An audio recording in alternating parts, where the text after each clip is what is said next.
Hey guys, James here from One Free Family. Just want to let you guys know that this episode contains information that you might not be ready to talk about with your kids. So if you have really young kids, maybe pause the episode, just look at the episode's title, and then decide if you want to listen to it in front of them. We so appreciate all the people who like to listen to our episodes with their kids and just didn't want to catch anyone off guard. Thanks so much. You're listening to One Free Family, a new take on peaceful parenting, where you can hear ideas for helping to raise free, independent, and peaceful children. Visit onefreefamily.com to connect and listen.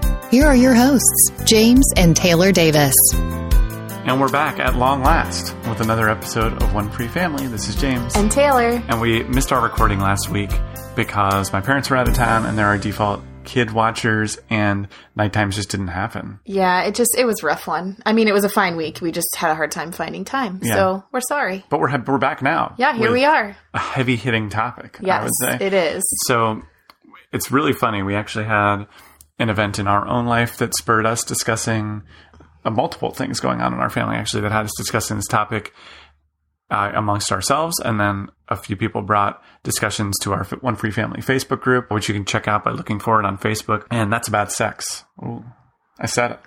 I've never said the word sex on a podcast before. Did you know that? Well, you just did. Do you think I'm mature enough to handle this episode? Yes, you're mature enough. You're not holding out hope that I'm... No, you've got it. Going to giggle too much? Okay. Well... Yeah. So, in all seriousness, this has to be really serious. This is a really big topic, and it's something that I think I want to come to it by first saying that we understand and we know that every person and every family and every culture and community has their own unique kind of experience with and feelings about sex and talking to our kids about sex and helping our kids learn about it. And so I think we want to come and just share kind of what we've done so far and share our own experience with it, not as anything even close to experts, but just as people who love our kids and are trying to figure it out as we go and trying to do what we think is the right thing.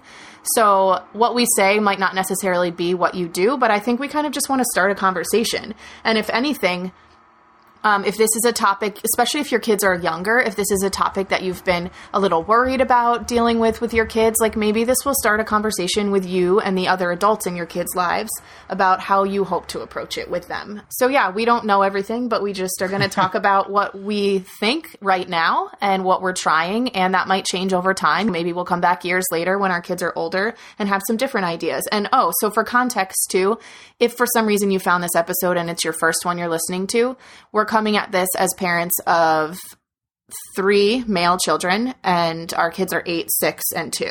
So that's where our experience lies so far. Well, yeah, and I would say my experience as well lies in discussing these topics with older kids in the summer camp setting. Sure. Which is much different, of course, than your own discussions you feel confident having with your own children. Yeah. Because, of course, when you're having discussions like these with your own children, I feel more agency to take the discussion in the direction I feel most comfortable versus wanting to approach it more delicately with other people's kids. Right, because you may or may not be sure how their parents hope for it to be approached or have approached it in the past. And, this is such an emotional and serious topic for so many people in terms of thinking how their kids are going to learn and interact with this sort of information that my personal values are that I don't want to make this decision for anybody else's kids yeah. Unless I hear some really dramatic, what I believe to be misinformation or Absolutely. Potentially harmful information. Right. Then I feel like I can feel free to weigh in. But yeah, by and large, we'll be talking today about conversations with your own kids. Yeah. And I think I also want to say that there are likely, and I know there are experts, quote unquote experts out there about this, and who really, really look into this topic and spend all of their time kind of trying to theorize and think about what's best. So just to kind of reiterate, we are not that. We're just coming at it as parents, trying to figure it out and engaging with some of those materials and doing the best that we can. And maybe we won't give you answers and we'll just give you more questions, and that's okay. Yeah, right on. So I remember first hearing about the idea of parents and kids talking about sex through this idea of the talk, right? Right, the birds and the bees. Could be the birds and the bees, or just the talk, or son, it's time that you learned about whatever. And probably people handle this quote unquote talk in multiple different ways. I think the biggest issue with the talk is that it assumes that this is a one and done conversation, that right. There's going to be this one moment where you're going to catch your kid at the perfect time and you're going to spew whatever knowledge you can kind of ramble off, and that's going to somehow equip them and answer all the questions that they might have to go, you're shaking your head now, to go take on the wild and mysterious world of human sexuality. Right. And I think that is not the best approach. I'm going to go out on a limb. Yeah. Well, here's the thing too. I interrupted you because I'm so excited. Yeah, go. You're excited about your sex talk. Here's the thing. Like, I think a lot of times that approach, so typically you're talking with that kid when they're either like a preteen or a teen. If you have not had any conversations that have anything to do with human sexuality with your kid before that, you're likely pretty late, I think. Well, they've had some sort of level of sex education. Oh, they've had plenty of exposure before that by the time they're a preteen or a teen. Right. And so I think what James is getting at, and what we both agree on for our family, is that when you talking about sex with your kids, it's not just like, oh, what is the act of sex, right? There's so much around sex and human sexuality. And I mean, so many different things weave into that, right? Just even conversations about our bodies and the gender that we identify with. And does that match the parts that we were born with? Like, there's all these different things that are a part of the human sexuality discussion that it's almost like these conversations for us can weave themselves into life from the time our kids really are verbal. Yeah. And I say, let's take a quick step back for a second, because I think, you nodded to the multiple meanings of the word sex, and we can discuss that as we go along. But I think the idea that, just like all things, we want to have discussions around this topic be as open as possible, as safe as possible, as shameless as, not shameless in like the brazen sort of way, but like without shame as possible. Because if we can start having these conversations early on, one thing I read was the idea that answering the more innocent questions early on is good practice for everybody, right? Mm-hmm. Like, they ask a basic question about why mommy's parts are different from daddy's parts or whatever. And if you can smile and lovingly explain what's going on there, that will help you build confidence for the more difficult questions that are coming down the road, and give them space to understand that, okay, when I have questions about this sort of thing, like, mommy's not going to say, oh, you're too young to know about that, right? Because if they're asking you, they are going to ask, and you can't provide a satisfactory answer. This is such an intriguing topic that they're going to find other people to ask. So you can't put a cap on it and say, oh, when you're 14, we can discuss this when they ask when they're 9, right? So that's just not going to happen. You can't deflect, you can't ignore, you can't make questions like this go away. By and large, our bodies are almost designed entirely to use themselves for sexual purposes, whether it's for pleasure or reproduction or whatever else. And by ignoring it, it doesn't go away for our kids, but they probably shouldn't anyway. They may stop talking to us about it. So that's kind of, I think that's where it comes to be so important that we get to a place with ourselves that we feel like we can be open to these questions and field them. And it doesn't mean we have to say the right thing every time. Like, we're gonna respond in ways maybe and say something and think about it and say, oh, I wish I had said that a little differently. Like, we don't have to have a script and we don't have to be perfect, but if we can remain open and not make our kids feel worried or ashamed about coming to us with these questions, then that's a great start. Yeah, right on. And I think you talked about not having a script, but I actually think there is a fairly default way that I start by approaching difficult questions, or like surprising questions my kids bring to me. And I learned this actually when working with other people's kids. And that's by, you've used this term before, but like getting curious about where they're coming from, right? So your child comes to you and, like I remember there was a teenager once who asked me, is it wrong to have sex before marriage? And got totally blindsided by this, right? And as an educator or as someone working with kids, there are some people who think that they have the right answer when it comes to this question, right? Like, they might think it's correct to say, well, yes, it is wrong because marriage is between, sex is something that only married couples do, and that's their perspective. Or they might say, absolutely not. It's totally okay to have sex before marriage if you love your partner, or you could just have it for fun. Go for it, right? There are all these different answers that, I bet most people have a pretty strong opinion as to what their answer is about this thing. But the problem with answering this type of question directly is that it steps past the real issue, which is you have a child that has come to you with a big question that, and especially for many people, it's going to be a challenging or awkward question to ask. And given that they've stuck their neck out and asked, I like to start by just asking them what's going on. So in this case, I said, oh, it sounds like you're curious about having sex before marriage. Like, what what makes you ask that? You know, because the thing I would always try to impart to my counselors and, you know, later on to myself is that. What do you mean your counselors? My summer camp counselors. Oh, when you were director. When I was director at summer camp, when I was teaching them about trying to answer hard questions. What I would try to impart to them is kids can ask these questions for any number of reasons. Right. And we have no idea why if we don't ask. Right. And so this kid could be coming to you because, like, say it was your own child asking you a question like that because maybe their friend claimed that it was, you know, that was their opinion, right. Or maybe their friend is considering having sex with somebody else and their friend asked them what the right answer was and they want to go back and tell their friend the right answer, or, you know, or they're considering having intercourse with their partner for the first time. Or they already have, and now they want to see what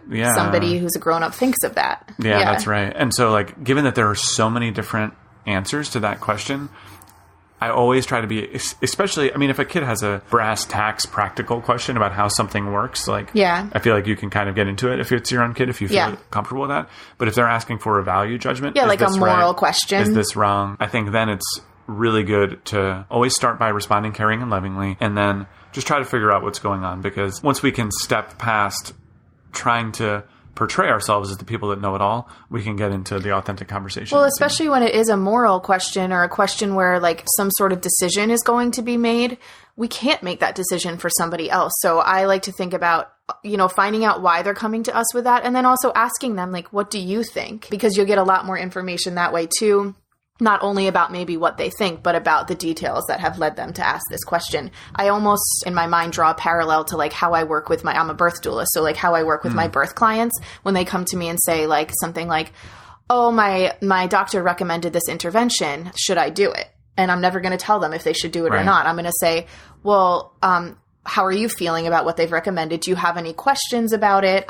Do you need some more information? And now what do you think? So it's almost like, it's kind of a parallel that I think of if a kid comes to us with somewhat of a moral question related to sex, just being able to ask as many questions as possible to help them think through what they think. Right. And the reality is too, and by the way, if you can hear any ambient noise, apologies, there's just construction going on in our neighborhood and it's actually impossible to escape the noises. So yeah, sorry. So sorry about that. But we don't have a separate recording studio. No, not Imagine yet. that. But if you go to onefreefamily.com/Patreon, you can be /support, you can be a part of helping us get our own studio someday.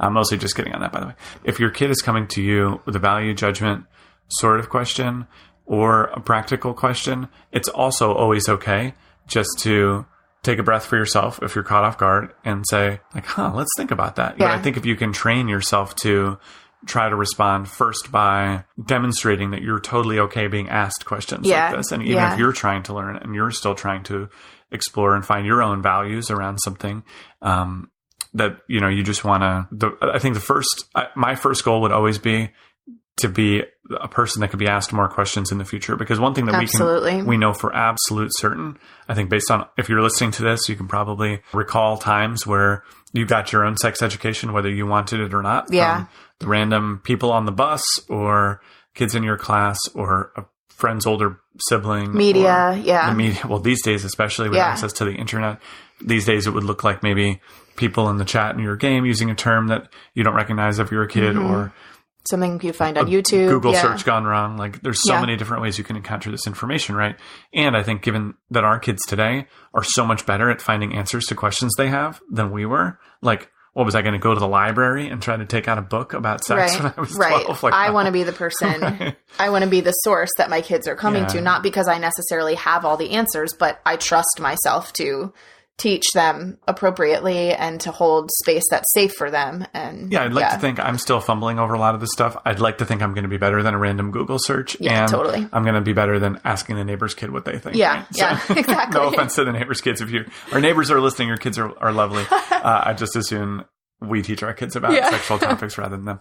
But one of the books that you've been diving into recently. So, I'd love for you to talk about that because there was one specific idea that came from that book that I wanted to discuss. Okay, but I think if you lay that groundwork, that'd be great. Yeah. So this kind of goes along with what I was just going to kind of try to change direction to, which is, what is it? The big question. So here we are saying it's not this one-time birds and the bees conversation. So what does it look like to have these conversations be ongoing from the time your kids are basically verbal? So I will share one resource that I have found that is really awesome. And actually, first I'll back up and share the resource that led me to this resource.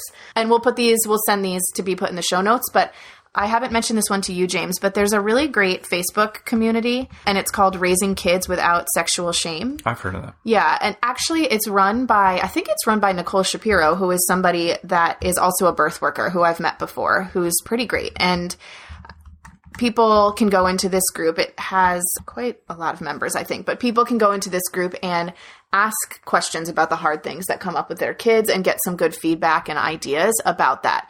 So anyway, I randomly stumbled across a recommendation in that group for this book that I have bought to read with our kids. And this book is called Sex is a Funny Word, and we'll also add that to the show notes. And its little subtitle is a book about bodies, feelings, and you. So I believe it's part of a 3-part series, and the first part is called What Makes a Baby. And that's for like the much younger crew, like I think even younger than 6, kind of like the toddler and small child age group. This book that I got, I think, is for kind of like 8-ish year olds, around that area. It's the one, Sex is a Funny Word. And I'm sure there's a third book, and I just can't remember what it's called. But the third one is for kind of like the next age group. Okay. It's great in so many ways. It's very engaging and colorful, and it features these 4 characters who are all very different throughout the whole book. It has like little kind of graphic novel-y, comic type stories, and it just covers a whole range of different things. And it's interactive too, so after each section it has some questions that if you read a section with your kid, you can ask them, and then it kind of is a great conversation starter for you to have some conversations about sex with your kids. Yeah, and you had something you wanted to say. You've been reading this with our kids. I have. I ordered it a while ago, and I just kind of set it out and waited for somebody to be interested, just in case they were. And actually, randomly, the 2-year-old brought it upstairs for bedtime the other night. I mean, obviously, he has no clue what it is, but it's just super colorful, so that's probably why he picked it up. So he brought it up for bedtime reading when I was putting all the kids to bed, so we read it. But what I really like about it, too, is it talks a lot about, it kind of looks at sex and sexuality conversations through the lens, and it even starts out with this at the beginning, through the lens of respect, trust, joy, and justice. So there's tons of conversation about consent and how we feel in our bodies and how we feel about our bodies and other people's bodies, and conversations about learning about how we can trust who we can trust and how do we trust ourselves. And so it's just, I don't know, I just love it so much. It makes it so approachable. And this topic is so interesting for me because I think some percentage of people, maybe not listeners to our podcast, but maybe would hear about the idea of like setting out a book about sex and say like, why are you prompting your kids to ask questions like this, right? Because like one of the major concerns people have about, say, sex education in public schools is that like, well, what if my kid isn't ready for those discussions? Yeah. Why are you kind of like leading them down that direction? Right. Do you want kids thinking about sex? Like what would you say to people who have concerns like that? I would say that I just think it's really important to build a foundation around sex and sexuality where there is no shame involved. And whether people want to believe it or not, and you're actually the one who's kind of helped me to see this, James, whether you want to believe this or not, like our kids are really kind of engaging with ideas about sex and sexuality from very young ages, right? Like even from the first time they discover their own, this book calls them middle parts, but their own genitalia, and their kids are quite young when they discover like that it feels good to touch themselves and things like that. And that's all like, those are all building blocks, right, of what sexuality is. And so when kids are, engaging with these ideas, I think earlier than we really think they are, at least on their own level, making it a topic that is not taboo, I think it sets the groundwork and it builds the foundation for it to be a safe conversation topic to have within the family when we get curious about new things we hear about. Yeah, I think that's right. I think one of the grand illusions that parents have when it comes to their own kids is, and I don't know if it's conscious or not, but it's like if I can't see it, then it's not happening sort of approach. And like you talked about being able to stifle conversations about sex in your home by even not even by saying like you're too young for that, but even like seeming really uncomfortable, right? Yeah. And then if you act really uncomfortable, then the conversations kind of go away and then they get brought underground and maybe you have suspicions, but it's never really talked about. But like, I think again, if we're honest with ourselves and your memory is good enough, like I can remember pretty intense sexual discussions in my school environment as young as like 3rd and 4th grade. Right, exactly. Like, and that's like a lot younger than most people would picture. Would believe that these conversations are happening. 8, 9, 10 years old. 10 years old, absolutely. Like by the time I was starting 5th grade, these conversations were on the tips of so many kids' tongues in our school. Well, and probably more so because their parents weren't talking to them, right? Yeah, like maybe so and maybe not. Or one kid's parents were talking to them and then they came and wanted to have conversations with other people about it. But it was such a forbidden fruit. That analogy actually works perfectly here from the old analogy. Whether it was a forbidden fruit or what, like those conversations were rampant and just stuffed to the gills with misinformation. Well, that's the scary part too for me. Yeah, and even the most well-meaning parents of the past and probably today as well, like it's really hard.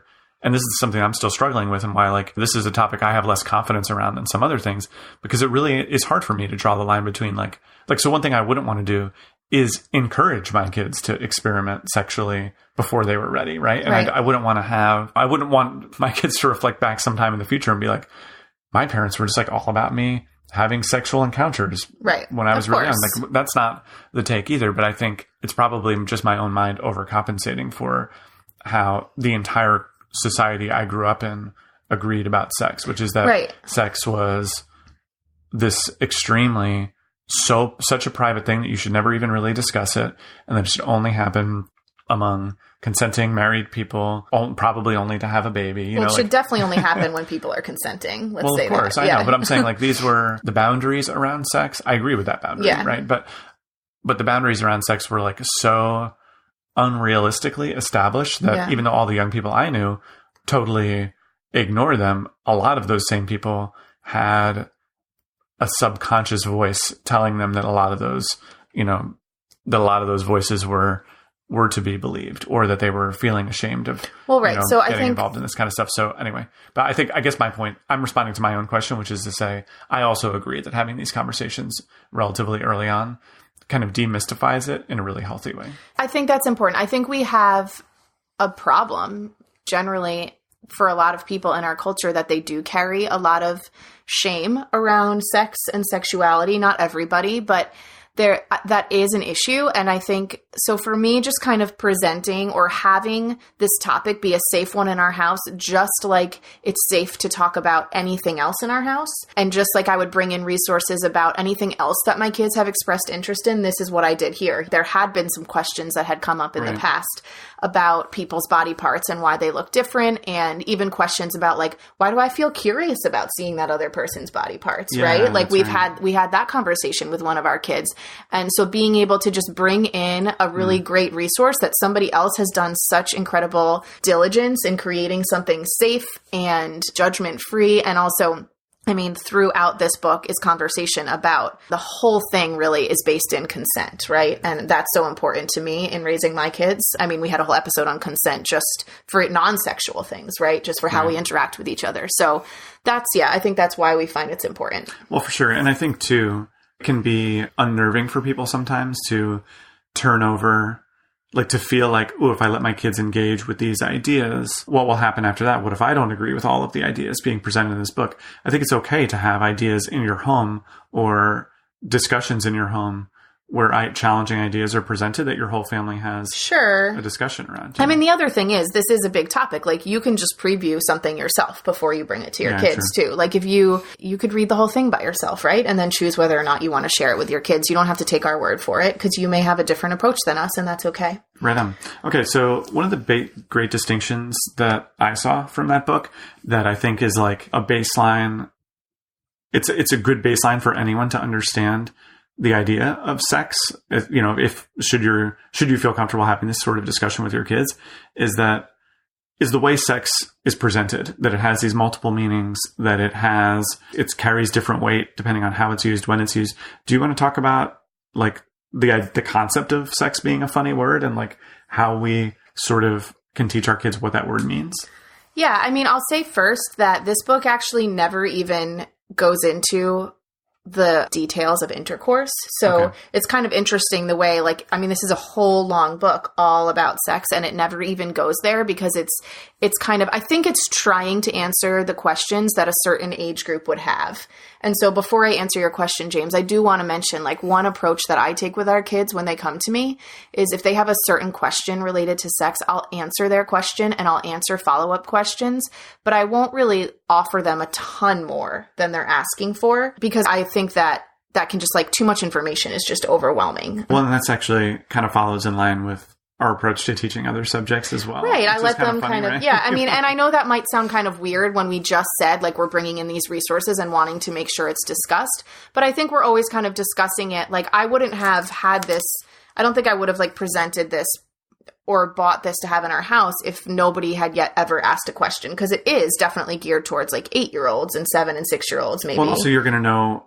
You know your kid. Right. Like, once you've established this kind of relationship with your kid, you're going to know the kind of questions that are in your home. And so, while if we only had our 2-year-old, we might not bring the book in. Right. And he's going to kind of glean some information. But I'm, like, okay with him seeing this. Exactly. Yeah. Well, it's not inappropriate. And I think, the old, I mean, this really is like an unschooling mantra, which is like, John Holt talked about this in Instead of Education, actually, the idea that, like, if you want to, like, if you want to interact with someone who's curious about information and someone comes up to you and says, hey, how do I get to, like, the local grocery store? You just describe how to get to the grocery store. If they ask, you don't then go into, and they have a great organic food section. Right. It's just kind of a weird way to approach a conversation.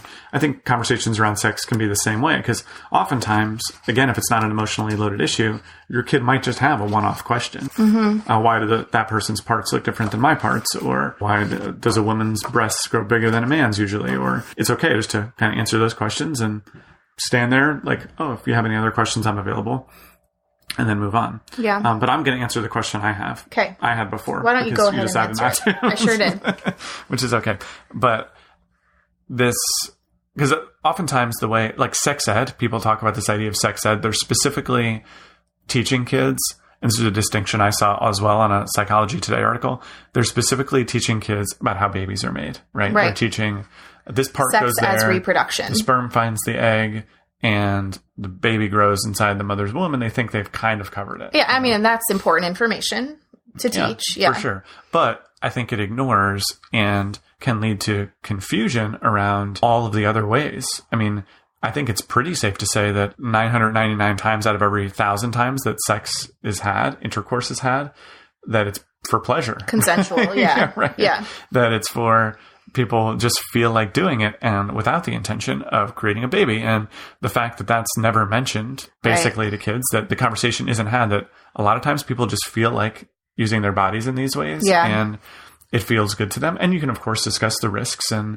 all those, all the things that come with it. But that's a huge component of what sex is. And if you're feeling like you want to do it, but you're not quite ready to have a baby because you are 10 or something, or you're feeling these stirrings in your body, that's not a shameful thing. Right. To have that feeling is not a shameful thing. Right. Yeah. So sex as a way to make a baby, and sexuality, exploring sexuality as something to do recreationally, recreationally you don't like is for fun, for pleasure. Yeah. Okay. Yeah, I know it's uncomfortable, but I'm sorry. This conversation's no, it's not uncomfortable for me. But when you say recreational sex, a lot of people use that term as somebody to go out and have sex with a ton of people, which is okay. Right, you can also have sex for fun with one loving partner that you've been married to for 40 years. Like, there's a lot of different ways to have sex for fun. And I think a realistic understanding of the world, and kids will learn this very fast as well from their peers or from the internet or whoever else, is that many people simply have sex to have fun. And the last piece, that the word sex is used, it's right there on your driver's license, is to describe your body. Yeah, describe your body parts. Yeah. And that can be, that's its own can of worms in and of itself. But yeah, the idea that this word is used in many, many different ways. And I remember feeling utterly confused about it. So I thought it was an important distinction. Yeah. And this book is cool too, because it draws an analogy for kids, like how the word play can have different meanings. Like, when you play means you're playing with your toys. Play means you go see a performance in a theater. Like, it gives them a word that they understand already having different meanings, and it draws that parallel for them. So it's super kid friendly in that way as well. Right on. So should we talk a little bit about just kind of more like concrete like, how do these conversations look in our house? Sure. Just some thoughts that I have and things that I've kind of come to in some of the reading and the research that I've done, and then in my own experience. That might be more like action items that people can consider if they might work for their families or not. One thing that I've always been careful to do with our kids is just help them understand the correct words for their own body parts and understand their bodies. So, and those things come up all the time, right? Like, kids are just interested in their own bodies, right? It's the thing that they live in and walk around in every day. So I've always been careful to just make sure to call the body parts what they actually are. You know, that's your finger, that's your penis, you know, like, we just call it what it is. And I think that that's important, just so that they have accurate information about themselves. And this is somewhat of a heavier topic, but this was part of the question in our Facebook group. Should your child ever somehow be sexually abused in some way? If they have the correct words for their different body parts, they're much more equipped to talk to you about what happened. That's something that almost everything you read on keeping your kids safe from something like that has that as like the first recommendation. Yeah. And I think, you know, one of the conversations that we've had with our kids, and because I think like this is a major concern of a lot of parents, whether they feel comfortable discussing it or not, because maybe it's a media driven thing. Maybe it happens more often than we would like to think, who knows? But I think it can't hurt to equip our kids in a way that doesn't have them feeling terrified all the time. Yeah. But just like a little, like, you know, one thing that I've discussed with our kids is that, you know, body curiosity and wanting to, cause like one of our kids asked us once, like, I had the instinct to like look at this person's butt when they were wearing tight pants or whatever. Like, was that wrong? Basically, because our kid had brushed up against the idea somehow that like being curious about other people's bodies, like maybe that was right, maybe that wasn't okay. He was curious, right? He just didn't know.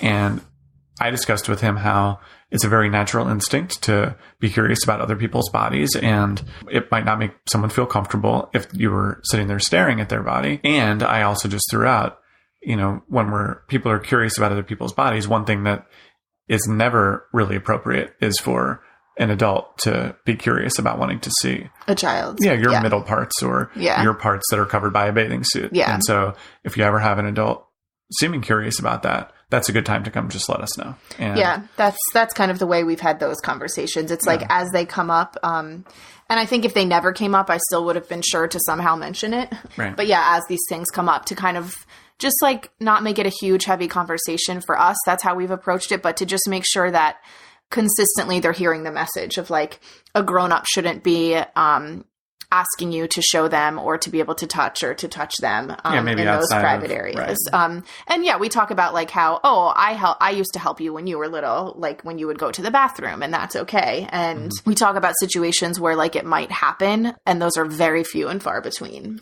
Yeah, like where it would be actually be okay. If you had a rash and the doctor wants to look to try to figure out what's going on. Right. And I'm there in the room with you and you say it's okay. Those are a very different situation. So it's important to me that we're always having those conversations. And to follow up on what you said about like being curious about someone else's bodies, I like somebody else's body, other people's bodies. I like to be able to say that that's a normal curiosity to have. And it's not okay to use other people's bodies to satisfy that curiosity if they're not comfortable with it. And so there's other ways we can do that. And like this book that we're talking about, again, I know I keep referring back to it, but that this book actually includes like drawings of what different genitalia would look like on different people. And it says, if you're curious, that's okay. A good way to satisfy that curiosity is to look at pictures. And so here are some pictures so you can kind of understand a little bit more about what these things might look like. Yeah, that's a tricky conversation for me, and like one that I don't know if I've made my mind up yet on like if you go to the beach and there are people that you find attractive walking around in bathing suits, I don't think it's wrong to be curious and like look at their bodies while they walk around. It's not wrong to be curious, but yeah, it's just, I think it's really, really tricky, especially coming from like the female perspective. And like for me, I can't even tell you like how uncomfortable it is. Like if I'm at the beach wearing a bathing suit to have somebody like staring at me and looking me up and down, like, and I don't want anybody to tell me that I shouldn't dress that way if I don't want people to look at me. Like my body isn't there for people to stand there and just glare at. No, I agree. But I think it's like I think for me, I think I like the conversation around helping our kids to understand how their actions impact others. I think the idea that it's wrong or something, because having been at the beach a lot of times, I just know that it's going to be an instinct that kids are going to have to. Yeah, and I think look. we can and I think share that that's okay. Right, exactly. And I think the instinct is totally normal, and it's not wrong to, because the idea that the wrong word, I guess, is what catches me here, because I even, and I think about one of our kids in particular who's very concerned with doing the right thing. It's very hard to be at a beach full of hundreds of people and to avert your eyes constantly when there are bodies that you're interested that are walking around constantly. But I think, teaching about just how that might make somebody else feel, right? If you're to kind of tap into the empathy. Somebody, right. Yeah. But I think empathetic conversations are really good. And I think it's okay consent is something that we did 2 whole episodes on without even discussing the idea of consent when it comes to sexual things. But consent is going to become even more and more complex as they grow up and continue to explore their bodies, their interactions with other people. And there's going to be, I certainly believe, another conversation had with our kids and will continue to have as they get older, is teaching them the idea of enthusiastic consent, that we don't want to wonder, if you ask someone, hey, can I kiss you? And they're like, I guess. Or if they say yes and then change their mind partway through. Right. And just teach them sort of the more nuanced things surrounding consent. I think it's when you're looking at someone, it's going to be an even blurrier line. Do they consent to me looking at them, or don't they? They walked into the field of vision where I was already looking. That's going to be a trickier conversation. One of the additional ones, and this actually is spurred by a conversation in our Facebook group too, is around when other people consent to see your body, right? Because in the same token, this is where I think it also gets so tricky, because you talked about, you go to the beach, you want to wear the bathing suit you want to wear, and you're not signing up to be stared at. If you went to the beach in the same 2-piece bathing suit that you go to the beach in now, in certain parts of the world, in Saudi Arabia or something like that, many of the people there might not be consenting to see. Well, that would probably be culturally insensitive for me to do that, I think. Right. But I guess what I'm saying is that being aware of how other people are going to interact with seeing your body out and about. So if you're choosing to walk around displaying your body in a certain way, that you are sort of consenting for people to look at it, and you should know that there are certain ways that you can display your body that are very likely to make people feel uncomfortable. And I think that's okay to discuss with your kids too. That for instance, exposing your genitalia in a room full of people, right, that hadn't all expressly been desiring to see it for some reason. Probably not going to happen. Yeah, which is probably not going to happen. That is going to also cause discomfort. So let's talk about that, because I think a common thing that comes up with parents, and I've talked to a handful of parents about this because it's come up with their kids or my kids, is the we found our 4, 5, 6-year-olds in a room, one of them was looking at the other's genitalia, or one of them was showing the other one their genitalia. How do you handle that? You're asking me. Did you not hear me just fumble for 3 minutes trying to discuss this example? Okay, so this is one that comes up a lot. And let me first say the reason it comes up a lot is because that is normal behavior. It is normal. Yeah. And it doesn't mean that we don't talk about it and that we don't help them understand. And we'll get into that in a second. It is so normal for kids to be curious about that. Right. So them engaging in that behavior is normal. And that, when I look at, again, when I do research and I read about this, that's what I keep coming across, is that it's age appropriate at that age, 4 or 5, 6, for them to just be curious and want to satisfy that curiosity. Obviously, there are certain times and situations when it crosses the line into not normal and not okay. If there's somebody in there who's becoming, I think you can imagine the ways that it wouldn't be. Maybe we don't even have to imagine. I think, specifically, there can be over-sexualized behavior from right, and that's probably kids. A signal that this kid has engaged with some information before they were ready, or something has happened to this kid sexually that we need to figure out. So, right. But innocent, just looking and being curious is normal. Now, that's not me saying that I'm going to have kids come to my house and tell my kids, hey, go in the room and look at each other's genitals, because, this is a tricky one. So I've tried to kind of work through this with people and talk about why do we stop kids from doing that? If we're really peeling away the layers, why?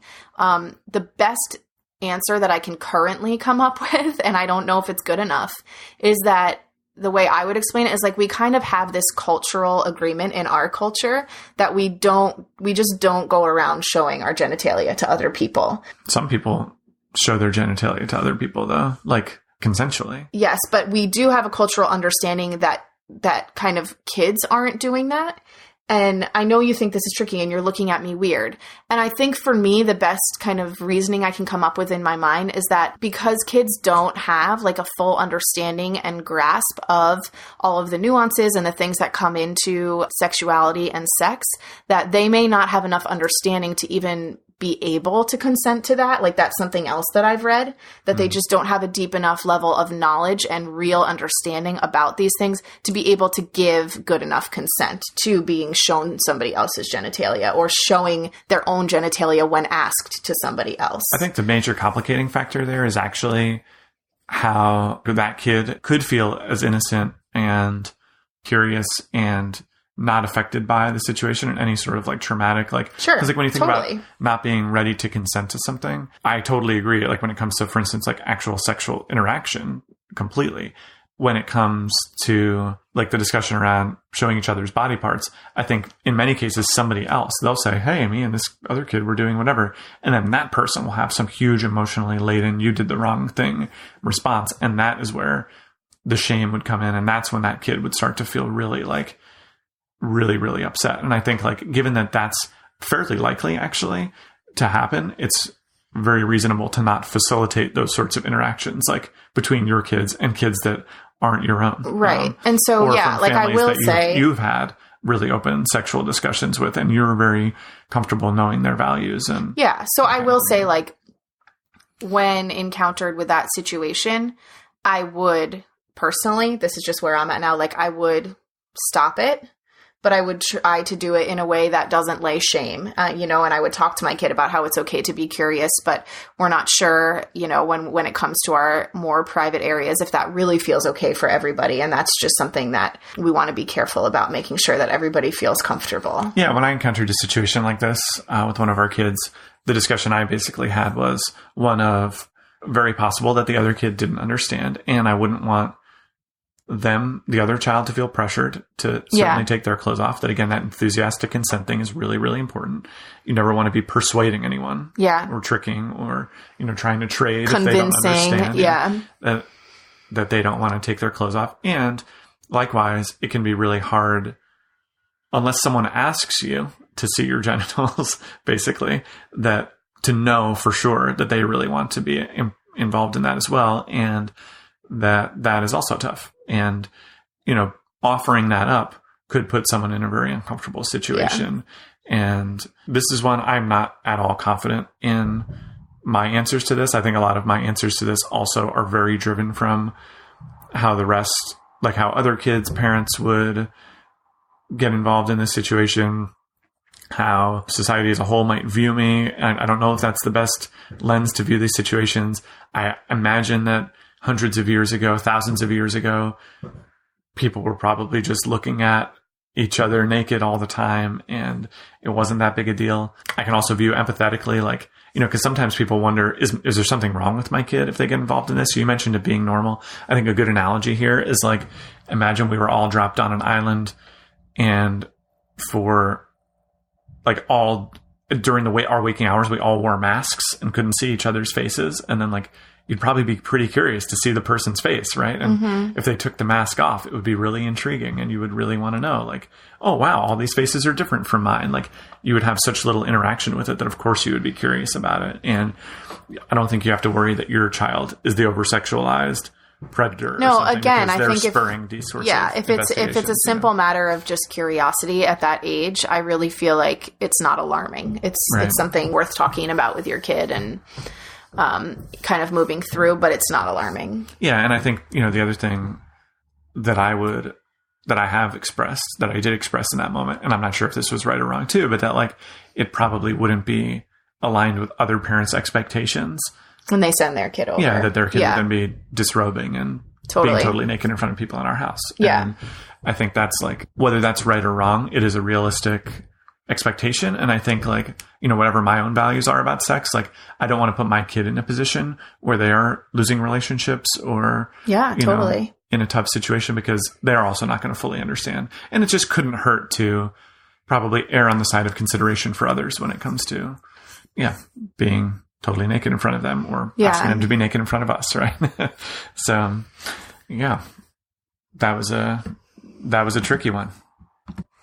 So this is a really complex and loaded topic, and there's so many aspects of it that, we can't get to in one podcast's worth of time. That's true. So I think we'll come back to it at some point, maybe not right next week, maybe it'll just depend. But a few things that we haven't even really touched on that I would like to touch on are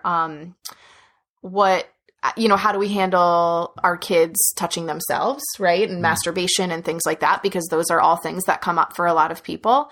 And another topic that I always like to explore when it comes to human sexuality and teaching our kids is just things like gender identity and sexual preference and things like that. So that, because for me, that's just an important issue in kind of just recognizing that there are different people and different ways that they operate in the world, and developing an awareness about that in my kids. And also, should my children not be, okay, I don't need to talk about it now because we can have another episode on deeper, it. Right? I mean, there's literally an infinite well you could go down here. I mean, we haven't even talked about what if your kid is aware of their decision making, but wants to make an unsafe sexual choice or a risky sexual choice. Like, how does teen sex equate to this? What do you do if your teenager wants to have sex with their partner in your home? And, like the list goes on and on and on. Today we did talk mostly about interacting with sexual discussions with kids under the age of 10, probably. And, as we continue to go through our journey in life, we'll continue going. If you do have more questions about it,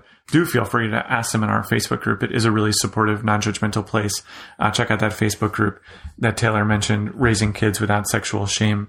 We'll link to that in the show notes as well. And totally check out this series of books that we'll link to, because I think a lot of the things that your kids are going to come to you with, if you become that safe person, are going to be addressed in these books and in such a shame-free way. So I think that a lot of you will really feel grateful for that resource. I know that I do. Right on. So thanks for joining us. And just remember that every moment is a new chance to be the parent that you want to be. Love you guys. See you next time. Thank you for listening to One Free Family. If you enjoy the podcast, please show your support by becoming a patron at onefreefamily.com/support. Your support will help make this show better. Plus, you can get access to rewards and additional episodes by joining. Again, that's onefreefamily.com/support. This has been a Pax Libertas Productions podcast.